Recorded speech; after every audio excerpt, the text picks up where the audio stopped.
Hello বন্ধুরা, welcome back to my channel, welcome to new blog. আশা করি তোমরা সকলেই ভালো আছো, সুস্থ আছো। শীতের সকালের একদম তাজা গাঁদা ফুল দিয়ে ভিডিওটা শুরু করলাম। এত সুন্দর ফুটেছে আমাদের গাছে ফুলগুলো, তো তোমাদের সাথে না শেয়ার করে পারলাম না। তো সে যাই হোক, দেখো সকালবেলা ঘুম থেকে উঠে গিয়েছি, আর ঘুম থেকে উঠেই যেটা ব্যস্ত মধুর কাজ থাকে সেটা হলো বাচ্চার ন্যাপি ধোয়া, কাপড় ধোয়া, তারপরে হচ্ছে আগের দিনে যদি কোনো জিনিস ভিজে যায় তো সেটা একটু রোদে শুকোতে দেওয়া। তো আমারও তাই আর কি, সেই নিয়মই চলছে। এই যে দেখো, ঘুম থেকে উঠেই ওর দুটো জামা আর একটা হচ্ছে চাদর ছিল, সেইগুলো একটুখানি মিলিয়ে দিলাম। হালকা হালকা রৌদ্র আসছে, এখনও ঠিকভাবে সেইভাবে রৌদ্র আসেনি, অল্প রৌদ্রতে শুকোতে দিয়ে দিলাম। আর তারপরে দেখো, এই যে আমার মোটামুটি আমি বাপের বাড়ি যতদিন থাকবো আমার ছুটি নেই। এই যে পড়তে চলে এসছে কয়েকজন, এই যে এদেরকে একটুখানি পড়াই, বাবুকে কোলে নিয়েই পড়াই, যতটা পারি ততটা দেখাই আর কি। তবু ওরা আমার কাছেই পড়বে। আমি বাপের বাড়িতে বেশি দিন আর থাকবো না, তবুও দেখো ওরা নতুন ক্লাসে উঠেছে, ওরা আমাকে ছাড়া কোথাও যায়নি পড়তে, এখানেই পড়তে আসে সেই যেদিন থেকে ফাইনাল পরীক্ষা হয়ে গেছে। তারপরে দেখো মা কিছুটা জিনিস এই যে ধুয়ে এনে দিয়েছে আমাকে, আর তারপরে দেখো আমি এগুলো ডেটল জলে ভালো করে ভিজিয়ে নিচ্ছি।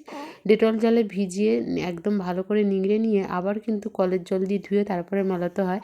আসলে কি বলতো, ডেটল জল নাকি, মানে আমাদের আশা দিদি আছেন যিনি, তো তিনি বলেছেন ডেটল জলে নাকি বেশি জিনিস ধুয়ে রোদে শুকিয়ে পড়ালে বাচ্চার গায়ে র্যাশ হতে পারে। তো ওই জন্য ডেটল জলে ভালো করে ধুয়ে আবার এটা কলের জলে ভালো করে ধুয়ে তারপরে শুকোতে দিতে হয়। অনেকটা বেশি সময় লেগে যায় আসলে, এখন ছোটো বাচ্চার তো অনেক জামা কাপড়, আর সারাদিনে অনেকবার টয়লেট করে, ইস্যু টয়লেট সব রকমই থাকে আর কি। তো ওই জন্য সবটা ধুয়ে পরিষ্কার করে উঠতে উঠতে মার অনেক দেরি হয়ে যায়। আর ওই জন্য আমি একটুখানি হাতে হাতে লাগিয়ে দিচ্ছি। আসলে এতদিন পর্যন্ত মা আমাকে জল ঘাঁটতে দেয়নি, ঠান্ডাটা তো প্রচুর ছিল। তো আমার ঠান্ডার থেকে বাচ্চার ঠান্ডা লেগে যেতে পারে। আসলে কি বলো তো, আমার যদি সর্দি কাশি হাঁচি হয়, তো এটা যেহেতু ভাইরাস ঘটিত রোগ, তো আমার বেবিরও হয়ে যেতে পারে। তো সেই জন্যই মা একেবারে জলে আমাকে হাত দিতে দিত না। কিন্তু এখন দেখো অনেকটা 1 মাস মতন হয়ে গিয়েছে, তো ওই জন্য আর রৌদ্রটাও করে, তো এই জন্য একটুখানি হাতে হাতে হাত লাগিয়ে দিই মায়ের সাথে, না তো মা পেরে ওঠে না একা। আরও বাড়িতে আরেকটা ছোটো বাচ্চা আছে, যেহেতু আমার দাদার মেয়ে, তো তার জিনিসপত্রও রয়েছে, তো সবটা মিলেমিশে ওই জন্য দুটো বাচ্চার জিনিস অনেক। হ্যাঁ, ও যেহেতু একটু বড় হয়ে গিয়েছে যদিও, তবুও ছোটো বাচ্চা তো সারাদিনে কত জামা কাপড় নষ্ট করে, সবটা ধুয়ে মুছে পরিষ্কার করতে হয়।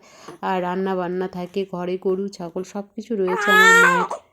আমার বাবু কিন্তু মাঝে মাঝে কেঁদে উঠছে ভয়েস দিতে দিতে, কারণ ওকে কোলে নিয়েই ভয়েস দিচ্ছি। দিনের বেলাতে না ও কারুর কাছে থাকতে চায় না, জানো তো। দিনের বেলাতে একেবারে না বিছানাতে, না কারোর কাছে, আমার কাছেই থাকতে চায়। রাতের বেলা যদিও আমাকে খুব একটা জ্বালাতন করে না, রাতের বেলাটা কিন্তু ভালো রকম ঘুমায়। রাতের বেলা ভালো রকম ঘুমায়, আবার কি বলবো, অনেক গভীর রাতে যে বাচ্চা কেঁদে ওঠে সেরকম কোনো প্রবণতা নেই ওর মধ্যে, কান্নাকাটি একেবারেই নেই রাতের বেলাটা বিশেষ করে। তো ওই জন্য আমি একটুখানি ঘুমোতে পারি রাতের বেলা, সমস্যা হয় না। কিন্তু দিনের বেলা প্রচুর জ্বালাতন করে, একেবারেই কারোর কাছে থাকে না। প্রত্যেক দিনের একটা ডেলি কাজের মতনই হয়ে গিয়েছে এই যে জামা কাপড় ধোয়া, কাচা, রোদে শুকোতে দেওয়া, আর সন্ধ্যের সময় সমস্ত কিছু তুলে আবার ভাঁজ করে পাটে পাটে সুন্দর করে গুছিয়ে রাখা। কি বলবো, হ্যাঁ, এত বেশি ওর জিনিসপত্র লাগছে এখন, যেহেতু ঠান্ডার সময়। 1 মাস তো ওই জন্য জামা কাপড়টা একটু বেশিই লাগছে। জামা কাপড় কেন, আর এই যে ছোট ছোট এই যে কাঁথা কেন, সবটাই। তো দেখো আমার একেবারে তোমাদের সাথে কথা বলতে বলতে দেখো এদিকে মেলানোও হয়ে গেল, আর বাবুর দুজোড়া মোজা ছিল, মোজাগুলোও দেখো এই যে টানিয়ে দিচ্ছি। আসলে কি বলো তো, শীতের রৌদ্র যেমন প্রখর হয়, কিন্তু খুব বেশি সময় আবার থাকে না। তো এই দিকটায় পুকুরের এই পাড়টায় করে দড়ি টানিয়ে দিয়েছিল তোমাদের দাদাভাই, তো এখানেই দেওয়া হয় আর কি, আরও চারিদিকে দেওয়া হয়। মোটামুটি আমাদের ঘরের উঠোনে চারিদিকটা পুরো জামা কাপড়ে ভরা থাকে প্রত্যেক দিনই সকালবেলা, কারণ দুটো বাচ্চা, বুঝতেই পারছো। ওই যে আমার দাদার মেয়ে দেখো ওখানে বসে বসে দেখো এক আপেল খাচ্ছে, আর আমি দেখো এখানে বাঁধাকপি কেটে নিচ্ছি, আর আমার বাবুও শোয়ানো আছে। আসলে কি বলতো, দিনের বেলা না ও এত বেশি কান্না করে, তো ওই জন্য কোনো কাজে হেল্প করতে পারি না। বৌদিকে যদি একটুখানি হেল্প করে দিই, সবজি টবজি কেটে দিই, তাহলেও একটু সুবিধা হয়। আসলে তারও ছোটো বাচ্চা নিয়ে তো হয় না আর কি, সব দিকটা সামাল দিয়েও হয়ে ওঠে না আর কি। আর দুজন না একসঙ্গে ঘুমাবে, একসঙ্গে উঠবে, মোটামুটি আমার দুজনের মানে আমার আর বৌদির কোনো নিস্তার নেই, যে কাজ করব একটু শান্তি মনে তার উপায় নেই। আর আমার ছেলে তো একেবারেই দিনের বেলাতে ঘুমোতে চায় না, মানে খুব কম, সারাদিনে হয়তো 1 থেকে 2 ঘন্টা বড়জোর ঘুমোয়, কিন্তু রাতের বেলা মানে বিকেলের পর থেকে ও কিন্তু ঘুমিয়ে যায়। একদম 5টার পর থেকে সারাটা রাত ঘুমোয়, ওই যে খাওয়ার সময়টুকু একটু একটু করে ওঠে, নয়তো কিন্তু ঘুমিয়েই থাকে, খুব বেশি জ্বালাতন করে না, কিন্তু সারাদিনের জ্বালাতনটা প্রচণ্ড। তো দেখো এখানে ঝিরিঝিরি করে আমি বাঁধাকপি কেটে নিচ্ছি, বৌদি বাঁধাকপি চিংড়ি মাছ দিয়ে রান্না করবে, আর সঙ্গে একটু এর মধ্যে একটু মটরশুঁটি দেবো, একটু আলু দেবো, দিয়ে রান্না হবে। আর দেখি বাজার থেকে দাদা কি মাছ আনলো, এই যে দেখো বাজার থেকে দাদা নিয়ে এসছে ট্যাংরা মাছ, এই যে ট্যাংরা মাছগুলো আমি কেটে দেবো ঝটপট করে।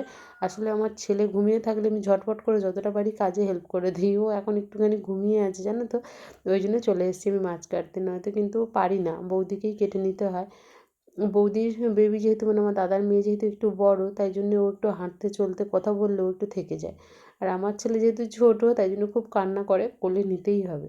তো দেখো ট্যাংরা মাছগুলো কি বড় বড় সাইজের, বেশ ভালো রকম। তো টমেটো আর আলু দিয়ে, কাঁচা টমেটো আর আলু দিয়ে ঝাল করতে বলেছি বৌদিকে।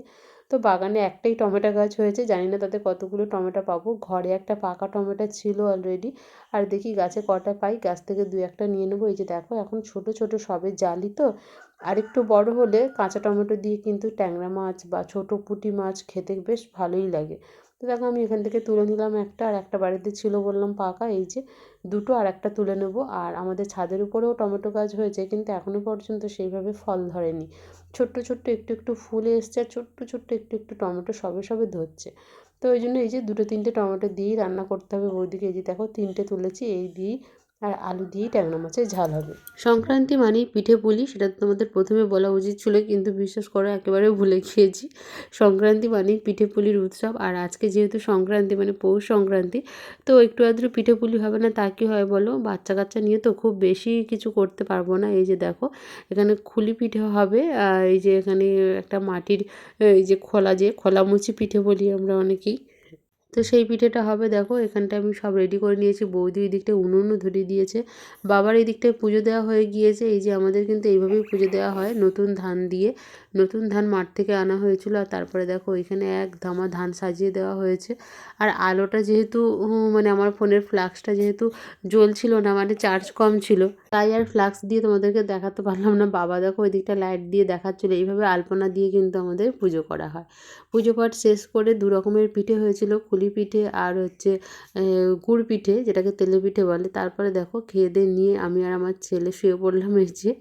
তো চলো আজকে শুভরাত্রি জানিয়ে আজকে ব্লগটা এখানেই শেষ করছি, দেখা হচ্ছে তোমাদের সাথে পরবর্তী ভিডিওতে, ততক্ষণে সকলে ভালো থেকো, সুস্থ থেকো, টাটা।